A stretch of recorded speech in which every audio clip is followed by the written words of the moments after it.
Hi students, welcome to our chemistry class. So in the chemistry first chapter atomic structure start cheyam. Okay, atomic structure. So in the atoms, in the molecules, in the matters ennullokke nammal 8th standard la korchu കാര്യങ്ങൾ പഠിച്ചിട്ടുണ്ട്. ഓർമ്മയുണ്ടോ? Anyway, ഇന്ന് അതിന്റെ continuation ആയിട്ടുള്ള കുറച്ച് കാര്യങ്ങളാണ് നമ്മൾ പഠിക്കാൻ പോകുന്നത്. Okay ആണല്ലോ? നമ്മൾ നമ്മുടെ സറൗണ്ടിങ്സിലേക്ക് ഒന്ന് ശ്രദ്ധിച്ചു കഴിഞ്ഞാൽ there are diversity of materials around us. അല്ലേ, നമ്മുടെ സറൗണ്ടിങ്സിൽ എന്തുണ്ട്? വെറൈറ്റി ഓഫ് മെറ്റീരിയൽസ് ഉണ്ട്. that are different from each other. ഒന്ന് മറ്റൊന്നില്ലെന്നും അതിന്റെ സൈസിലാണെങ്കിലും മാസിലാണെങ്കിലും ഈവൻ അപ്പിയറൻസിലാണെങ്കിലും പോലും എന്താണ് ഡിഫറെന്റ് ആണ്, അല്ലേ, ഒന്ന് സെയിം അല്ല. Then what may be the reason behind this diversity in nature? നേച്ചറിൽ ഇത്തരത്തിലൊരു ഡൈവേഴ്സ് മെറ്റീരിയൽസ് ഉണ്ടാകാൻ കാരണം എന്തായിരിക്കും? And how it will be formed in our nature. എങ്ങനെയായിരിക്കും അത് നമ്മുടെ നേച്ചറിൽ ഉണ്ടായിട്ടുണ്ടാവുക? ഈവൻ നമ്മുടെ ഹ്യൂമൻ കൈൻഡ്സിന്റെ കേസ് എടുക്കുകയാണെന്നുണ്ടെങ്കിൽ നമ്മൾ ഒരു മെറ്റീരിയലിന്റെ അവൈലബിലിറ്റിയും നമ്മുടെ നീഡ്സും അനുസരിച്ചിട്ട് എന്ത് ചെയ്യുന്നുണ്ട്, നമ്മൾ ആർട്ടിഫിഷ്യൽ ആയിട്ട് ഉണ്ടാക്കിയെടുക്കുന്ന പോലുണ്ട്, അല്ലേ? ഹൗ ഇറ്റ് ഈസ് പോസിബിൾ, എങ്ങനെയാണ് ഇത് പോസിബിൾ ആകുന്നത് എന്നുള്ളതിൻ്റെയൊക്കെ ഉത്തരങ്ങളായിട്ടാണ് നമ്മൾ ഈ ചാപ്റ്ററിൽ പഠിക്കാൻ പോകുന്നത്. സോ അതിന് മുമ്പായിട്ട് എന്താണ് മോളിക്യൂൾ എന്നുള്ളത് നമ്മൾ 8th സ്റ്റാൻഡേർഡിൽ പഠിച്ചു എന്ന് പറഞ്ഞു. എന്താണ് molecule? All substances are made of small particles called molecules. അല്ലെ, എല്ലാ സബ്സ്റ്റൻസും നമ്മൾക്ക് ചുറ്റിലും കാണുന്ന എല്ലാ സബ്സ്റ്റൻസും ഉണ്ടാക്കിയിരിക്കുന്നത് എന്തുകൊണ്ടാണ്? ചെറിയ പാർട്ടിക്കിൾസ് കൊണ്ടാണ്. ആ പാർട്ടിക്കിൾസിനെയാണ് നമ്മൾ എന്തെന്ന് പറയുന്നത്? മോളിക്യൂൾസ് എന്ന് പറയുന്നത് പറഞ്ഞു. ഓക്കെ, ഇനി നമ്മളൊരു വലിയ വീട് എടുക്കുകയാണെന്നുണ്ടെങ്കിൽ ആ വീട് ഉണ്ടാക്കിയിട്ടുള്ളത് എങ്ങനെയാ? ചെറിയ ബ്രിക്സ് വെച്ചിട്ടും അതിന്റെ ബേസ്മെന്റ് മുതൽ ഓരോ ബ്രിക്സ് വെച്ചിട്ടും അത്തരത്തിലുള്ള ചെറിയ സബ്സ്റ്റൻസസ് വെച്ചിട്ടാണ് ഉണ്ടാക്കിയിട്ടുള്ളത്, അല്ലെ? സോ അതുപോലെ എല്ലാ സബ്സ്റ്റൻസും എന്താണ്, നമുക്ക് ചുറ്റുള്ള എല്ലാ സബ്സ്റ്റൻസും ഉണ്ടാക്കിയിരിക്കുന്നത് ചെറിയ പാർട്ടിക്കിൾസ് കൊണ്ടാണ്. ഈ പാർട്ടിക്കിൾസിനെയാണ് നമ്മൾ മോളിക്യൂൾസ് എന്ന് പറയുന്നത് എന്ന് പഠിച്ചിട്ടുണ്ടായിരുന്നു. ഓക്കെ, അപ്പോൾ ഇത്തരം മോളിക്യൂൾസിന് ചില പ്രോപ്പർട്ടീസ് ഉണ്ട്. എന്തൊക്കെയാണ് ആ പ്രോപ്പർട്ടീസ്? ഏതൊക്കെ പ്രോപ്പർട്ടീസ് ആണ് നിങ്ങൾക്ക് അറിയാവുന്നത്? ഓക്കെ, എല്ലാ സബ്സ്റ്റൻസിന്റെയും മോളിക്യൂൾസിന് അതാത് സബ്സ്റ്റൻസിന്റെ പ്രോപ്പർട്ടീസ് ആയിരിക്കും ഉണ്ടായിരിക്കുക. അതായത് ഐഡന്റിക്കൽ പ്രോപ്പർട്ടീസ് ആണ് കാണിക്കുന്നത്, അല്ലെ? ഇവൻ നമ്മളൊരു ഷുഗർ ക്യൂബ് എടുത്തു കഴിഞ്ഞാൽ ആ ഷുഗർ ക്യൂബിനെ ഏറ്റവും ചെറിയ പീസ് ആക്കാൻ നോക്കിക്കഴിഞ്ഞാൽ ആ ചെറിയ പീസ് എടുത്തിട്ട് നമ്മളൊന്ന് രുചിച്ച് ടേസ്റ്റ് ചെയ്ത് കഴിഞ്ഞാൽ നമുക്ക് കിട്ടുന്ന ടേസ്റ്റ് ഏതാ? അതെ, സ്വീറ്റ് ആണ്, അല്ലെ? അതേ ഷുഗറിന്റെ ടേസ്റ്റ് തന്നെയാണ് നമുക്ക് കിട്ടുന്നത്. ഈവൻ അതിന്റെ നിറം പോലും എന്താണ്? ആ വലിയ ഷുഗർ ക്യൂബിന്റെ തന്നെയാണ്. അപ്പോൾ നമ്മൾ പറയുന്നത് എന്താണെന്ന് വെച്ച് കഴിഞ്ഞാൽ എല്ലാ സബ്സ്റ്റൻസിന്റെയും മോളിക്യൂൾസിന് ആ സബ്സ്റ്റൻസിന്റെ തന്നെ ഐഡന്റിക്കൽ പ്രോപ്പർട്ടീസ് ആയിരിക്കും. ഈവൻ മാസ് ആണെങ്കിലും സൈസ് ആണെങ്കിലും അതിന്റെ ഐഡന്റിക്കൽ പ്രോപ്പർട്ടീസ് ആയിരിക്കും ഉണ്ടായിരിക്കുക എന്നുള്ളത് നമ്മൾ പഠിച്ചിട്ടുണ്ടായിരുന്നു. ദെൻ നമ്മൾ പഠിച്ചു എന്താണ്, എല്ലാ സബ്സ്റ്റൻസിലുള്ള മോളിക്യൂൾസിനെ വീണ്ടും നമുക്ക് എന്ത് ചെയ്യാൻ പറ്റും? ഡിവൈഡ് ചെയ്യാൻ കഴിയും, അല്ലെ? Every molecules in A substance can further divide into small tiny particles called atoms. അവിടെയാണ് നമ്മൾ ആറ്റം ആരാണെന്നുള്ളത് പഠിക്കുന്നത്. ഓക്കെ, സോ എല്ലാ സബ്സ്റ്റൻസിലുള്ള മോളിക്യൂൾസിനെ വീണ്ടും നമുക്ക് എന്ത് ചെയ്യാൻ പറ്റുന്നുണ്ട്? സബ് ഡിവൈഡ് ചെയ്യാൻ കഴിയുന്നുണ്ട്. ഇതിനെയാണ് നമ്മൾ ആറ്റംസ് എന്ന് പറയുന്നത്. അതായത് molecules are made of small tiny particles called atoms. Okay, so നമ്മൾ ആറ്റത്തിനെ പരിചയപ്പെട്ടു. ഇനി ആറ്റത്തിനെ വീണ്ടും ഡിവൈഡ് ചെയ്യാൻ കഴിയോ എന്നുള്ളതും അതുപോലെ തന്നെ എങ്ങനെയാണ് നമുക്ക് ചുറ്റിലുള്ള ഈ മാറ്റേഴ്സ് മെറ്റീരിയൽസ് ഒക്കെ ഉണ്ടാക്കിയിട്ടുള്ളത്, എന്താണ് ഇവയ്ക്കുള്ള ഒരു ഡൈവേഴ്സിറ്റിന്റെ കാരണം എന്നുള്ളതൊക്കെ അറിയാൻ വേണ്ടിയിട്ട് അന്നത്തെ സെഞ്ചുറിയിൽ ജോൺ ഡാൾട്ടൺ എന്നുള്ളൊരു സയന്റിസ്റ്റ് ചില എക്സ്പെരിമെന്റ്സ് നടത്തി. ഓക്കെ, എക്സ്പെരിമെന്റ്സ് പറഞ്ഞാൽ അദ്ദേഹത്തിന്റെ ആ ഒരു തിയറിക്ക്, അതായത് Dalton's theory, Dalton's atomic theory, ഡാൾട്ടന്റെ ആറ്റോമിക് തിയറിക്ക് പ്രത്യേകിച്ചൊരു എക്സ്പെരിമെന്റ്സോ അല്ലെങ്കിൽ സോളിഡ് എവിഡൻസസോ ഒന്നും ഉണ്ടായിരുന്നില്ല. പക്ഷേ അദ്ദേഹം എന്ത് ചെയ്തു? ചില പോസ്റ്റുലേറ്റ്സ് മുന്നോട്ട് വെച്ചു. ആ പോസ്റ്റുലേറ്റ്സ് ശരി അവിടെ ആക്സെപ്റ്റ് ചെയ്യാവുന്ന രീതിയിൽ എന്തായിരുന്നു? കറക്റ്റ് ആയിരുന്നു. അതിനെ ഒപ്പോസ് ചെയ്യാവുന്ന തരത്തിലൊരു എക്സ്പെരിമെന്റ് ചെയ്തു കൊടുക്കാനോ അല്ലാന്നുണ്ടെങ്കിൽ അതിനുള്ള എവിഡൻസ് നൽകാനോ മറ്റുള്ള സയന്റിസ്റ്റേഴ്സിന് ആ ഒരു സെഞ്ചുറിയിൽ സാധിച്ചില്ല. സോ ഡാൾട്ടന്റെ ആ ഒരു ആറ്റോമിക് തിയറി അന്നും അവിടെ എന്തായിരുന്നു? അതവിടെ ലേറ്റസ്റ്റ് ആയിട്ട് അവിടെ എന്ത് ചെയ്തു? ഒരുപാട് കാലം അത് അവിടെ നിലനിന്നു. ഏതുവരെ? പുതിയ എക്സ്പെരിമെന്റ്സും പുതിയ എവിഡൻസസും എത്തിക്കുന്നത് വരെ ഡാൾട്ടന്റെ ആറ്റോമിക് തിയറി അവിടെ നിലനിൽക്കുകയും ചെയ്തു. അപ്പോൾ എന്താണ് ഡാൾട്ടന്റെ ആറ്റോമിക് തിയറിയിൽ പറയുന്നത് എന്നുള്ളത് ചില പോയിന്റ്സ് ആണ് ടീച്ചർ ഇവിടെ കൊടുത്തിട്ടുണ്ട്. അതൊന്ന് നോക്കിയേ, എന്തൊക്കെയാണ് പറയാനുള്ളത്. ഫസ്റ്റിൽ എന്താ പറയുന്നത്? Matter is made up of minute particles called atoms, അല്ലെ? എല്ലാ മാറ്റേഴ്സും ഉണ്ടാക്കിയിരിക്കുന്നത് എന്തുകൊണ്ടാണ്? മൈന്യൂട്ട് പാർട്ടിക്കിൾസ് കൊണ്ടാണ്. അതിനെയാണ് നമ്മൾ ആറ്റംസ് എന്ന് പറയുന്നത്. Then atoms cannot be divided during chemical reaction. That is, atom can neither be created nor destroyed. എന്താ പറയുന്നത്? ആറ്റത്തിനെ നമുക്ക് കെമിക്കൽ റിയാക്ഷൻ വഴി ഡിവൈഡ് ചെയ്യാൻ കഴിയുന്നില്ല. മോളിക്യൂൾസിനെ നമ്മൾ ആറ്റം ആക്കിയിട്ടുണ്ടായിരുന്നു അല്ലെ, ഡിവൈഡ് ചെയ്തിട്ട്. ദെൻ കെമിക്കൽ റിയാക്ഷൻ വഴി വീണ്ടും ആറ്റത്തിനെ സബ് ഡിവൈഡ് ചെയ്യാൻ കഴിയുന്നില്ല എന്നുള്ളതാണ് അദ്ദേഹം കണ്ടെത്തിയത്. That means atom can neither be created not destroyed. ആറ്റത്തിനെ നിർമ്മിക്കാനോ നശിപ്പിക്കാനോ നമുക്ക് കഴിയുന്നില്ല. The next, atoms of the same elements are identical in properties, size and mass. Okay, ഒരേ എലമെന്റിന്റെ ആറ്റംസ് എങ്ങനെയായിരിക്കും? അവരുടെ പ്രോപ്പർട്ടീസിലും സൈസിലും മാസിലും എല്ലാം എന്താണ്? ഐഡന്റിക്കൽ ആണ്. Then atoms of different elementsന്റെ ആറ്റംസിന്റെ കേസ് എടുത്തു കഴിഞ്ഞാലോ, they are different in their properties, size and mass. So identical elementsന്റെ ആറ്റംസ് ഐഡന്റിക്കൽ ആണ്. Then different elementsന്റെ ആറ്റംസ് ഡിഫറെന്റ് ആണ് അല്ലെ, ഐഡന്റിക്കൽ പ്രോപ്പർട്ടീസ് അവിടെ കാണിക്കുന്നില്ല. ദെൻ നെക്സ്റ്റ് ആയിട്ട് നമുക്ക് പറയുന്നത് atom is the smallest particle that can take part in the chemical reaction. Chemical റിയാക്ഷനിൽ പങ്കെടുക്കാൻ കഴിയുന്ന ഏറ്റവും ചെറിയ പാർട്ടിക്കിൾ ആണ് ആര്? ആറ്റംസ് എന്ന് പറയുന്നത്. ദെൻ നെക്സ്റ്റ് കോമ്പൗണ്ട്സിനെ കുറിച്ചിട്ടാണ് പറയുന്നത്. അതിനു മുമ്പായിട്ട് നമ്മൾ 8th പഠിച്ച ചില കാര്യങ്ങളുണ്ട് അല്ലെ. കോമ്പൗണ്ട് എന്താണ് എലമെന്റ്സ് എന്നുള്ളത് പഠിച്ചിട്ടുണ്ടായിരുന്നു, ഓർമ്മയുണ്ട് അത്? ഓക്കെ, എന്താണ് എലമെന്റ്സ്? എലമെന്റ്സ് എന്ന് പറഞ്ഞു കഴിഞ്ഞാൽ കെമിക്കൽ റിയാക്ഷൻ വഴി നമുക്ക് വീണ്ടും ഡിവൈഡ് ചെയ്യാൻ കഴിയാത്തവയാണ് ഇത് നമ്മുടെ എലമെന്റ്സ് എന്ന് പറയുന്നത്. അതിനൊരു എക്സാമ്പിൾ ആണ് ഇത് ഹൈഡ്രജൻ, അതുപോലെ തന്നെ ഓക്സിജൻ, അതുപോലെ കാർബൺ. ഇവയൊക്കെ എന്താണ്? കെമിക്കൽ റിയാക്ഷൻ വഴി വീണ്ടും നമുക്ക് ഡിവൈഡ് ചെയ്യാൻ കഴിയുന്നില്ല. മറിച്ച് കോമ്പൗണ്ട്സ് എന്ന് പറയുന്നതോ നമുക്ക് കെമിക്കൽ റിയാക്ഷൻ വഴി അവിടെ എന്ത് ചെയ്യാൻ പറ്റുന്നുണ്ട്? ഡിവൈഡ് ചെയ്യാൻ കഴിയുന്നുണ്ട് അല്ലെ. അതാണ് കോമ്പൗണ്ട്സ് എന്ന് പറയുന്നത്. സോ കോമ്പൗണ്ട്സിന് എക്സാമ്പിൾ ആയിട്ട് പറയുകയാണെന്നുണ്ടെങ്കിൽ വാട്ടർ H2O അല്ലെ, ദെൻ ഷുഗർ C12H22 O11. ഇവയൊക്കെ നമ്മൾ കെമിക്കൽ റിയാക്ഷനിൽ വഴി എന്ത് ചെയ്യാൻ പറ്റുന്നുണ്ട്? ഡിവൈഡ് ചെയ്യാൻ കഴിയുന്നുണ്ട് അല്ലെ. So that are called compounds. അപ്പൊ ഇദ്ദേഹം ഇവിടെ പറയുന്നത് compounds are formed when 2 or more elements combined in a simple ratio. അതായത് കോമ്പൗണ്ട്സ് എങ്ങനെയാണ് ഉണ്ടാവുന്നത്? 2 or അതിലധികമോ എലിമെന്റ്സ് ഒരു സിമ്പിൾ റേഷ്യോയില് കമ്പൈൻ ചെയ്തിട്ടാണ് കോമ്പൗണ്ട്സ് ഉണ്ടാവുന്നത് എന്നുള്ളതാണ് അദ്ദേഹം പറയുന്നത്. അപ്പൊ ഇത്രയും കാര്യങ്ങളാണ് അദ്ദേഹത്തിന്റെ ആറ്റമിക് തിയറി 1807 അദ്ദേഹം മുന്നോട്ട് വെച്ച ആറ്റമിക് തിയറിയിൽ അദ്ദേഹം കൊണ്ടുവന്നത്. ഏതൊക്കെയായിരുന്നു? Matter is made up of minute particles called atoms. Then atoms can neither be created nor destroyed. The third one എന്താ പറയുന്നത്? Atoms of the same elements are identical in their properties, size and mass. Then atoms of different elements are different in their properties, size and mass. Then പിന്നെ എന്താ പറഞ്ഞത്? Atoms is the smallest particle that can take part in the chemical reaction. Okay, chemical reactionൽ പങ്കെടുക്കാൻ കഴിയുന്ന ഏറ്റവും ചെറിയ particle ആണ് ആര്? Atoms എന്ന് പറയുന്നത്. The next, compounds are formed when 2 or more elements combined in a simple ratio.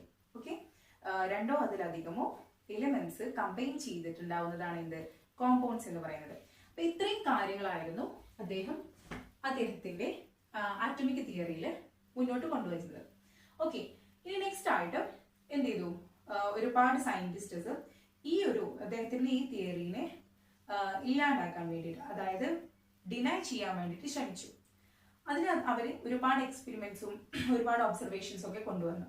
അതായത് അതിലൊരു ചില കാര്യങ്ങൾ നമ്മൾ 8th സ്റ്റാൻഡേർഡിൽ ചെയ്ത കാര്യങ്ങളാണ്. അതായത് നമ്മൾ എന്ത് ചെയ്തിട്ടുണ്ടായിരുന്നു?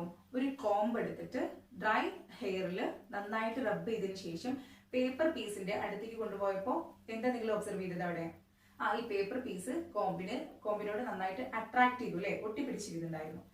ഇനി അതുപോലെ മറ്റൊരു പോയിന്റ് നമ്മുടെ ടെക്സ്റ്റിൽ പറയുന്നത് എന്താണെന്ന് വെച്ച് കഴിഞ്ഞാല്, ഇതുപോലെ നമ്മൾ ഊതി വീർപ്പിച്ച ഒരു filled balloon, air filled balloon എന്ത് ചെയ്യുക? നമ്മൾ ഡ്രൈ ഹെയറിൽ വെച്ചിട്ട് നന്നായിട്ട് റബ്ബ് ചെയ്തതിനു ശേഷം വാളിൽ നന്നായിട്ട് പ്രസ് ചെയ്ത് കഴിഞ്ഞാൽ, ചുമരിൽ നന്നായിട്ട് പിടിപ്പിച്ചു കഴിഞ്ഞാൽ എന്ത് ചെയ്യും? നമ്മൾ കൈ എടുക്കുക അതിന് ശേഷം. അപ്പോൾ ഈ വാളും അതുപോലെ തന്നെ ഈ ഫിൽഡ് ബലൂണും തമ്മിൽ അട്രാക്ട് ചെയ്തിരിക്കുന്ന പറയുന്നത്. ഇതുപോലെ ഒരുപാട് സന്ദർഭങ്ങൾ നമ്മൾ ഒരുപാട് സിറ്റുവേഷൻസ് നമ്മൾ അത് പഠിച്ചിട്ടുണ്ടായിരുന്നു. അതുപോലെ നമ്മുടെ സ്കെയില് ടാപ്പ് വാട്ടറിന്റെ, അതായത് റണ്ണിങ് ടാപ്പ് വാട്ടറിന്റെ അടുത്ത് കാട്ടി കഴിഞ്ഞാൽ എന്താണ്? ആ സ്ട്രൈറ്റ് ആയിട്ട് പോകുന്ന ടാപ്പ് വാട്ടർ പതിയെ എന്ത് ചെയ്യും? നമ്മുടെ ഈ സ്കെയിലിന്റെ അടുത്തേക്ക് ഒന്ന് നീങ്ങി വരുന്നുണ്ട്. അപ്പൊ ഇതിനൊക്കെ റീസൺസ് എന്താണ്? അതായത് ഇത്തരം ഈ സബ്സ്റ്റൻസിന്റെ ഒക്കെ അട്രാക്ഷന്റെ പുറകിലുള്ള കാരണം എന്താണ്? എല്ലാ സബ്സ്റ്റൻസും അവിടെ അട്രാക്ട് ചെയ്യുന്നുണ്ട് അല്ലെ. അവ ഡിഫറെന്റ് സബ്സ്റ്റൻസ് എന്ത് ചെയ്യുന്നുണ്ട്? They are attract each other. Okay, ഇപ്പൊ ഇവിടെ നമ്മുടെ സ്കെയിലിന്റെയും പേപ്പറിന്റെ കേസ് എടുത്തു കഴിഞ്ഞാലും 2 ഡിഫറെന്റ് സബ്സ്റ്റൻസസ് ആണ്. അവ എന്ത് ചെയ്തിട്ടുണ്ടായിരുന്നു? അട്രാക്ട് ചെയ്തിട്ടുണ്ടായിരുന്നു. ദെൻ ബലൂണിന്റെയും വാളിന്റെയും കേസ് എടുത്തു കഴിഞ്ഞാൽ they are different from each other. But they are attracting each other അല്ലെ. ഇത്തരം ഡിഫറെന്റ് സബ്സ്റ്റൻസസ് തമ്മിൽ അട്രാക്ട് ചെയ്യാനുള്ള കാരണം എന്തായിരിക്കും എന്നുള്ള ഒരു പ്രോബ്ലം അവിടെ എറേസ് ചെയ്ത് വരികയാണ്. എന്നിട്ട് അവർ ഒരു ഇൻഫറൻസിൽ എത്തിച്ചേരുകയാണ്. എന്താണെന്ന് വെച്ച് കഴിഞ്ഞാൽ എല്ലാ ആറ്റത്തിന്റെ ഉള്ളിലും അതിനെ വീണ്ടും ക്ലാസിഫൈ ചെയ്യാൻ, അതായത് വീണ്ടും ഡിവൈഡ് ചെയ്യാൻ കഴിയുന്ന തരത്തിൽ ഒരു പാർട്ടിക്കിൾ അതിന്റെ ഉള്ളിൽ വീണ്ടും ഉണ്ട്. അതായത് ആറ്റത്തിനെ വീണ്ടും നമുക്ക് ഡിവൈഡ് ചെയ്യാൻ കഴിയും. കാരണം ഈ ആറ്റത്തിന്റെ ഉള്ളിൽ നമ്മൾ അറിയാതെ ഇരിക്കുന്ന ഈ ഒരു പാർട്ടിക്കിളിന്റെ പ്രസൻസ് മൂലമാണ് എന്തുണ്ടാവുന്നത്, അവിടെ ഡിഫറെന്റ് സബ്സ്റ്റൻസസ് തമ്മിൽ അട്രാക്ട് ചെയ്യുന്നത്. സോ പിന്നെയുള്ള എക്സ്പെരിമെന്റ്സും ഒബ്സർവേഷൻസും ഡിസ്കവറീസും ഒക്കെ എന്തിനു മുകളിലായി, ഇവരെ ഉണ്ടാക്കി വെച്ചിട്ടുള്ള ഇൻഫറൻസിന് മുകളിലായി. ഓക്കെ, ഈ ഇൻഫറൻസ് തീർച്ചയായിട്ടും നമ്മളെ ഡാൾട്ടന്റെ ആറ്റമിക് തിയറിനെ ഡിനൈ ചെയ്യുന്ന തരത്തിലായിരുന്നു. അതിനെ ഡിനൈ ചെയ്യാൻ വേണ്ടി നോക്കുകയായിരുന്നു എല്ലാ സയന്റിസ്റ്റും ആ ഒരു സെഞ്ചുറിയിൽ. പക്ഷേ ഇവരെന്താ ചെയ്യുന്നത്, ഇവർക്ക് എവിഡൻസസ് ഇല്ല അല്ലെ. അപ്പോൾ ഇവർക്ക് എക്സ്പെരിമെന്റ് നടത്തണം, ഒബ്സർവേഷൻസ് നടത്തണം. അതിന് വേണ്ടിയിട്ട് എന്ത് ചെയ്യാൻ തുടങ്ങി, ലാസ്റ്റ് ആയിട്ട് അവർ എത്തിച്ചേർന്ന ഈ ഒരു ഇൻഫറൻസിൽ നിന്ന് എന്ത് ചെയ്യാണ്, സർ ഹംഫ്രി ഡേവി എന്നിട്ടുള്ള ഒരു സയന്റിസ്റ്റ് ആദ്യമായിട്ട് ഈ ഒരു ഇൻഫറൻസിൽ എന്ത് ചെയ്യാണ്, എക്സ്പെരിമെന്റ്സ് നടത്താണ്. സർ ഹംഫ്രി ഡേവി ഒരു ലിക്വിഡ് സബ്സ്റ്റൻസിലൂടെ നമ്മുടെ ഇലക്ട്രിസിറ്റി പാസ് ചെയ്തപ്പോൾ അവിടെ എലമെന്റ്സിനെ ഐസൊലേറ്റ് ചെയ്യാൻ പറ്റിയെന്നാണ് അദ്ദേഹം പറയുന്നത്. Using electricity Humphrey Davy isolated many elements from compounds. അങ്ങനെ ഉണ്ടായതാണ് ഏതൊക്കെ, പൊട്ടാസ്യം, സോഡിയം, കാൽസ്യം, മാഗ്നീഷ്യം ഒക്കെ.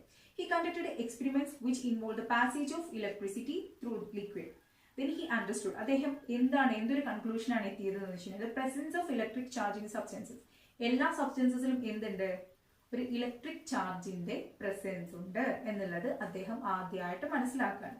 ഇതുവരെ നമ്മൾ സബ്സ്റ്റൻസിന്റെ മറ്റുള്ള കാര്യങ്ങളും പ്രോപ്പർട്ടീസും പഠിച്ചിരുന്നല്ലാതെ അതിലൊരു ഇലക്ട്രിക് ചാർജിന്റെ പ്രസൻസ് ഉണ്ട് എന്നുള്ളത് നമ്മൾ അറിയില്ലായിരുന്നു അല്ലെ. പക്ഷേ സർ ഹംഫ്രി ഡേവി അദ്ദേഹത്തിന്റെ ഈ ഒരു എക്സ്പെരിമെന്റിലൂടെ എന്ത് ചെയ്യാണ്, the presence of electric charge in substances ആയിട്ട് കണ്ടെത്തുകയാണ്. Okay, there are two types of charges. ഏതൊക്കെയാണ്, പോസിറ്റീവ് ചാർജും നെഗറ്റീവ് ചാർജും. This is a charge that enables a substance to interact with each other. Okay, അങ്ങനെ നമ്മൾ എത്തിച്ചേർന്നിട്ടുള്ള ആ ഒരു ഇൻഫറൻസിന് നമ്മൾ കറക്റ്റ് ആയിട്ടുള്ള ഒരു കാരണം, അതിന്റെ പിറകിലുള്ള ശരിയായിട്ടുള്ള ഒരു കാരണം നൽകി അദ്ദേഹം. എന്താ പറയുന്നത് അദ്ദേഹം, എല്ലാ സബ്സ്റ്റൻസസിലും ഇലക്ട്രിക് ചാർജിന്റെ പ്രസൻസ് ഉണ്ട്. ഈ ഇലക്ട്രിക് ചാർജസ് ആണ് പോസിറ്റീവ് ചാർജും നെഗറ്റീവ് ചാർജും ആണ്. ഈ ഒരു ചാർജസിന്റെ പ്രസൻസ് കൊണ്ടാണ് ഡിഫറെന്റ് സബ്സ്റ്റൻസസ് പരസ്പരം ഇന്ററാക്ട് ചെയ്യുന്നത് അല്ലെങ്കിൽ അട്രാക്ട് ചെയ്യുന്നത് എന്നത് അദ്ദേഹം കണ്ടെത്തുകയാണ്. ഓക്കെ, അന്ന് അദ്ദേഹത്തിന്റെ എക്സ്പെരിമെന്റിൽ അദ്ദേഹത്തിന്റെ കൂടെ ഉണ്ടായിരുന്ന മറ്റൊരു സയന്റിസ്റ്റ് ആയിരുന്നു മൈക്കൽ ഫാരഡേ. നമ്മൾ കേട്ടിട്ടുണ്ട്, Michael Faraday is A father of electricity അല്ലെ. നമ്മൾ ഒരു പ്രാവശ്യം കേട്ടതാണ് അദ്ദേഹത്തിനെ കുറിച്ചിട്ട്. ദെൻ അദ്ദേഹം എന്ത് ചെയ്തു, അദ്ദേഹമാണ് ഇലക്ട്രോളിസിസ് എന്നുള്ള ഒരു പ്രോസസ്സ് കണ്ടെത്തിയത്.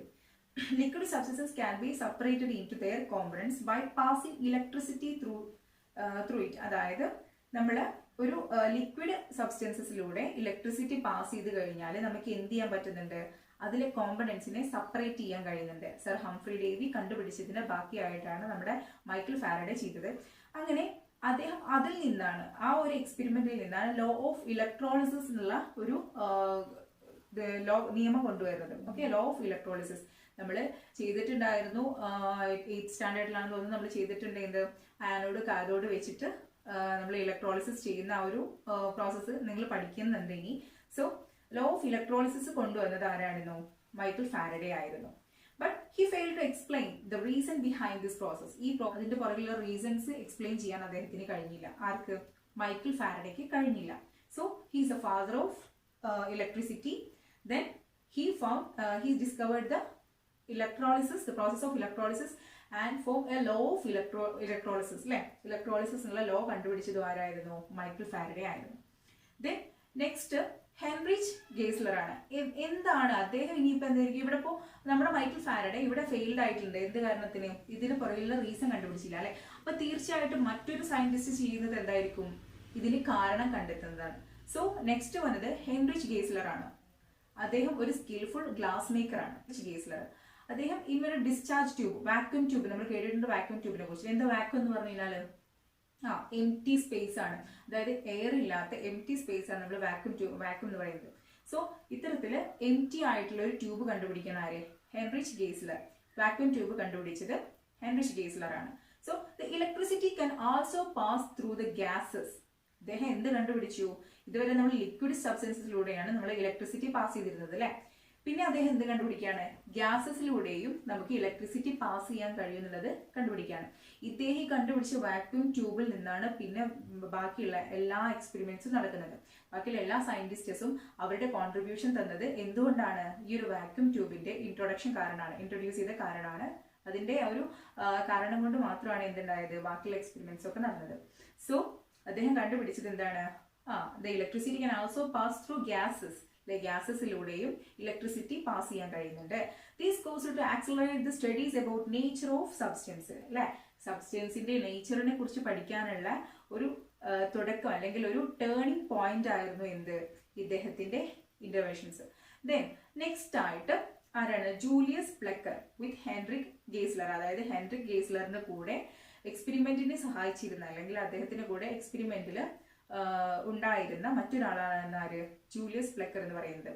അദ്ദേഹം electric current passes through the gases at very low pressure known as electric discharge. അതായത് നമ്മൾ പറഞ്ഞു വാക്യൂം ട്യൂബിന്റെ ഉള്ളിൽ ഒരു ഗ്യാസ് വെച്ച് കഴിഞ്ഞാൽ ആ ഗ്യാസിലൂടെ നമുക്ക് ഇലക്ട്രിസിറ്റി പാസ് ചെയ്യാൻ കഴിയും എന്നുള്ളത് ഹെൻറിക് ഗേസ്ലർ കണ്ടുപിടിച്ചു. ഇനി ജൂലിയസ് പ്ലക്കർ എന്താ ചെയ്തതെന്ന് വെച്ച് കഴിഞ്ഞാല് ഈ ടൈമിൽ, അതായത് ഗ്യാസസിലൂടെ ഇലക്ട്രിസിറ്റി പാസ് ചെയ്യുന്ന സമയത്ത് ഈ ഗ്യാസ് ട്യൂബിനുള്ളിലുള്ള പ്രഷർ കുറയുന്ന ഒരു ലിമിറ്റ് വരെ കുറയുന്ന ഒരു സന്ദർഭം ഉണ്ടാവും, ഒരു സിറ്റുവേഷൻ ഉണ്ടാവില്ലേ?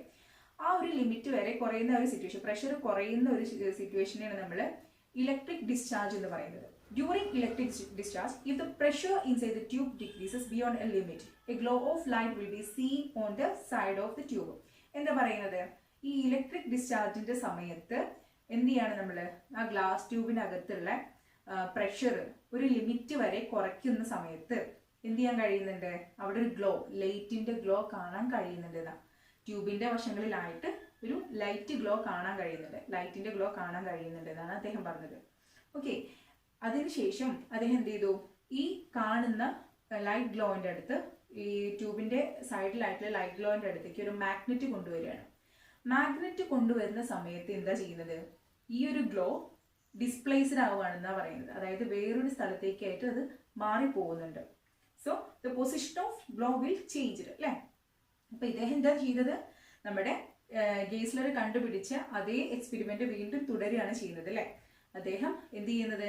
വാക്യൂം ട്യൂബിന്റെ അകത്ത് പ്രഷർ വീണ്ടും കുറച്ചു. അല്ലെ? കുറയ്ക്കുന്ന സമയത്ത് അതിലൂടെ ഇലക്ട്രിസിറ്റി പാസ് ചെയ്ത് പോകുമ്പോൾ, അതായത് ഗ്യാസിലൂടെ ഇലക്ട്രിസിറ്റി പാസ് ചെയ്ത് പോകുമ്പോൾ അവിടെ ഒരു ലൈറ്റ് ഗ്ലോ ഉണ്ടാവുന്നുണ്ട്, ഒരു പ്രകാശം, അല്ലെ, ഒരു ഇലുമിനേഷൻ ഉണ്ടാവുന്നുണ്ട്. ആ ഒരു സമയത്ത് നമ്മൾ ആ ഒരു ഗ്ലോയിന്റെ അടുത്തേക്ക് ഒരു മാഗ്നറ്റിനെ കൊണ്ടുവരികയാണെന്നുണ്ടെങ്കിൽ ഈ ഗ്ലോ എന്ത് ചെയ്യുന്നുണ്ട്? Will be changed. അല്ലെ? ഇറ്റ്സ് പൊസിഷൻ, അതിന്റെ പൊസിഷൻ അത് ചേഞ്ച് ചെയ്യുന്നുണ്ട്. ദാറ്റ് ഇൻഡിക്കേറ്റ്സ് ദാറ്റ് നമ്മൾ നിറച്ച ഗ്യാസിന്റെ ഉള്ളിലുള്ള വാക്യൂം ട്യൂബിനുള്ളിലുള്ള ഗ്യാസിൽ ഒരു റേ ഉണ്ട്. ആ റേ ഇലക്ട്രിക്കലി ചാർജ്ഡ് ആണെന്നുള്ളതാണ് അദ്ദേഹം കണ്ടെത്തിയത്. സോ ഇന്നത്തെ ഒരു ക്ലാസ്സിൽ നമ്മൾ എന്തൊക്കെയാണ് പഠിച്ചത്? Every substance is made of smallest particle called molecules, and this molecule can further divide into smallest particle, tiny particles called atoms. Okay? That means every molecules of substances are made up of small tiny particles called atoms. Then അന്ന് മാറ്റേഴ്സിനെ കുറിച്ചിട്ടുള്ള, സബ്സ്റ്റൻസസിനെ കുറിച്ചിട്ടുള്ള പ്രോപ്പർട്ടീസിനെ പഠിക്കാനും അതുപോലെ തന്നെ നമ്മൾ പറഞ്ഞ പോലെ നേച്ചറിലെ ഡൈവേഴ്സിറ്റിനെ കുറിച്ച് പഠിക്കാനും വേണ്ടിയിട്ട് അന്ന് കൊണ്ടുവന്നിരുന്ന ഒരു പോസ്റ്റുലേറ്റ് അല്ല, അല്ലെങ്കിൽ ഒരു തിയറി ആയിരുന്നു ജോൺ ഡാൾട്ടന്റെ ആറ്റമിക് തിയറി. 1807 അദ്ദേഹം പ്രൊപ്പോസ് ചെയ്തത്. ഓക്കെ, അതിനുശേഷം അതിനെ ഡിനൈ ചെയ്യാതെ തരത്തിൽ ഒരുപാട് ഇൻവെന്റേഷൻസും അതുപോലെ തന്നെ ഡിസ്കവറീസും കൊണ്ടുവന്നിട്ടുണ്ടായിരുന്നു. അതിലുണ്ടായിരുന്ന ഒരു ഇൻഫ്ലുവൻസ് എന്താണെന്ന് വെച്ച് കഴിഞ്ഞാൽ അതായത് ഡിഫറെന്റ് സബ്സ്റ്റൻസസ് തമ്മിൽ അട്രാക്ട് ചെയ്യുന്നുണ്ട്. ഈ അട്രാക്ഷന് കാരണം എന്താണ് എന്നുള്ളതായിരുന്നു അവിടുത്തെ ക്വസ്റ്റ്യൻ. പിന്നീട് നടന്നിട്ടുള്ള എക്സ്പെരിമെന്റ്സ് ഒക്കെ ഈ ഒരു ഇൻഫ്ലുവൻസിൽ വെച്ചിട്ടായിരുന്നു. അതായത് എല്ലാ ആറ്റത്തിനുള്ളിൽ വീണ്ടും വേറെ എന്തോ ഒരു പാർട്ടിക്കിൾ ഇരിക്കുന്നുണ്ട്. അല്ലെ? അതായത് ആറ്റം ക്യാൻ ഫെർദർ ഡിവൈഡഡ് എന്നുള്ള ഒരു ഇൻഫറൻസിൽ എത്തിച്ചേരുകയാണ്. എന്നിട്ട് ഈ ഒരു ഇൻഫറൻസിന് മുകളിൽ ആദ്യമായിട്ട് എക്സ്പെരിമെന്റ് നടത്തിയതായിരുന്നു ആര്? Sir Humphrey Davy. അല്ലെ? അദ്ദേഹം അവിടുന്ന് മനസ്സിലാക്കാൻ എല്ലാ സബ്സ്റ്റൻസിലും ഒരു ചാർജ് ഉണ്ട്. ഈ ചാർജ് പോസിറ്റീവ് ചാർജും നെഗറ്റീവ് ചാർജും ഉണ്ട്. ഈ ചാർജിന്റെ കാരണം കൊണ്ടാണ് എല്ലാ സബ്സ്റ്റൻസും തമ്മിൽ അട്രാക്ട് ചെയ്യുന്നത് അല്ലെങ്കിൽ ഇന്ററാക്ട് ചെയ്യുന്നത് കണ്ടെത്താണ്. അന്ന് അദ്ദേഹത്തിന്റെ കൂടെ മൈക്കിൾ ഫാരഡേയും ഉണ്ടായിരുന്നു. അല്ലെ? എക്സ്പെരിമെന്റേഷന്റെ ആ ഒരു ഒബ്സർവേഷനിൽ എന്തുണ്ടായിരുന്നു? മൈക്കിൾ ഫാരഡേയും പങ്കെടുത്തിട്ടുണ്ടായിരുന്നു. ദെൻ മൈക്കിൾ ഫാരഡേ എന്താ ചെയ്തത്? അദ്ദേഹമാണ് ലോ ഓഫ് ഇലക്ട്രോളിസിസ് കണ്ടെത്തിയത്. അല്ലെ? എന്താണ് ഇലക്ട്രോളിസിസ്? ഒരു ലിക്വിഡിലൂടെ നമുക്ക് ലിക്വിഡ് സബ്സ്റ്റൻസസിലൂടെ ഇലക്ട്രിസിറ്റി പാസ് ചെയ്യുമ്പോൾ അതിന്റെ കോമ്പണൻസുകളെ നമ്മൾ വേർതിരിക്കാൻ കഴിയുന്നുണ്ട്, സെപ്പറേറ്റ് ചെയ്യാൻ കഴിയുന്നുണ്ട് എന്നുള്ളതാണ് അദ്ദേഹം കണ്ടെത്തിയത്. പക്ഷേ അതിന്റെ റീസൺസ് എന്താണെന്നുള്ളത് അദ്ദേഹത്തിന് എക്സ്പ്ലെയിൻ ചെയ്യാൻ കഴിയില്ല. അതിനുശേഷമാണ് ഗെയ്സ്ലർ വന്നത്. ഗെയ്സ്ലർ ആയിരുന്നു വാക്യൂം ട്യൂബ് കണ്ടെത്തിയത്. ആ വാക്യൂം ട്യൂബിൽ നിന്നാണ് പിന്നെ ബാക്കിയുള്ള എക്സ്പെരിമെന്റ്സ് ഒക്കെ നടന്നത് അല്ലെ. അദ്ദേഹം എന്താ ചെയ്തത്, ലിക്വിഡ് സബ്സ്റ്റൻസസിൽ മാത്രമല്ല ഗ്യാസസിലൂടെയും നമുക്ക് ഇലക്ട്രിസിറ്റി പാസ് ചെയ്യാൻ കഴിയുന്നുണ്ട് എന്നുള്ളത് കണ്ടെത്തി. ദെൻ അതിനുശേഷം അദ്ദേഹത്തിന്റെ കൂടെ വർക്ക് ചെയ്തിരുന്ന, അതായത് ഗെയ്സ്ലറുടെ കൂടെ വർക്ക് ചെയ്തിരുന്ന മറ്റൊരു സയന്റിസ്റ്റ് ആയിരുന്നു ജൂലിയസ് ബ്ലെക്കർ. ഇതിന്റെ അകത്തുള്ള പ്രഷർ, അതായത് ഈ വാക്യൂം ട്യൂബിനകത്തുള്ള ഗ്യാസിലൂടെ ഇലക്ട്രിസിറ്റി പാസ് ചെയ്യുമ്പോൾ വാക്യൂം ട്യൂബിനകത്തുള്ള പ്രഷർ ഒരു ലിമിറ്റിൽ കുറയുമ്പോൾ അവിടെ എന്ത് ചെയ്യുന്നുണ്ട്, ഒരു ലൈറ്റ് ഗ്ലോ വരുന്നുണ്ട് അല്ലെ. അതിനുശേഷം ഒരു മാഗ്നറ്റ് അതിന്റെ എടുത്ത് കൊണ്ടുവന്നപ്പോൾ എന്തായി, ആ ലൈറ്റ് ഗ്ലോ ഡിസ്പ്ലേസ്ഡ് ആയി, അതായത് അതിന്റെ പൊസിഷൻ ചേഞ്ച് ചെയ്തു എന്നാണ് പറയുന്നത്. അതിന് റീസൺ ആയിട്ട് അദ്ദേഹം എന്താ കണ്ടെത്തിയത്, ഈ വാക്യൂം ട്യൂബിനകത്തുള്ള നമ്മൾ നിറച്ച ഈ ഗ്യാസിൽ ഒരു റേ ഉണ്ട് അല്ലെ. ആ ഒരു റേ ആണ് ഇതിന് കാരണം. ആ റേ എന്താണ്, ഇലക്ട്രിക്കലി ചാർജ്ഡ് ആണെന്നുള്ളത് മനസ്സിലാക്കുകയാണ് ചെയ്യുന്നത്. ചാർജ് ഉള്ള ഒരു റേ ആണ് ആ ഗ്യാസിനകത്തുള്ളത് എന്നുള്ളത് അദ്ദേഹം കണ്ടെത്താൻ ചെയ്യുന്നത്. ഈ ഒരു കൺക്ലൂഷനിലാണ് അദ്ദേഹം ചെയ്യുന്നത്. സോ ഇതൊക്കെയാണ് നമ്മൾ ഇന്നത്തെ ക്ലാസ്സിൽ പഠിച്ചത്. അപ്പോൾ ഡൗട്ട്സ് എന്തായാലും ക്ലിയർ ചെയ്യാം. Okay, thank you for watching.